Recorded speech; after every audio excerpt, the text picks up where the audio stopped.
ආයුබෝවන් මුද්දරේ වලට ආදරය කරන ඔබ හැමෝටම.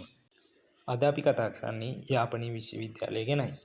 ඔබ දන්නවාද යාපනයේ විශ්වවිද්‍යාලයේ සුවිශේෂී කඩඉමක් පසු කළ බව?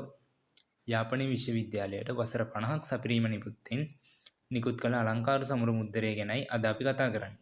1974 සිට 2024 දක්වා වූ අභිමානවත් ඉතිහාසය මුද්දරයකට ගොනු වූ හැටි බලමු. බලන්න මේ රුපියල් 50 මුද්දරය දෙස. එහි යාපනයේ විශ්වවිද්‍යාලයේ ප්‍රධාන ගොඩනැගිල්ලේ රූපයක් ඇතුළත් කර තිබෙනවා. ඉහළින් විශ්වවිද්‍යාල නිල ලාංඡනය සහ වසර 50ක ශාස්ත්‍රීය මෙහෙවර විදහා දැක්වෙන 50 ලකුණ දැකගත හැකියි. ලා නිල් සහ කහ වර්ණයෙන් උතුරේ අනන්‍යතාවය මැනවින් නිරූපණය කරනවා. දැන් අපි රුපියල් 150ක් වටිනා මුල් දින කවරය දෙස බලමු. මේ 2025 ඔක්තෝබර් මාස 6 වෙනි දින නිල වශයෙන් නිකුත් කර තිබෙනවා. යාපනයේ නගරයේ නම සහිත විශේෂ මුද්‍රාව මෙහිදී දැකගත හැකියි.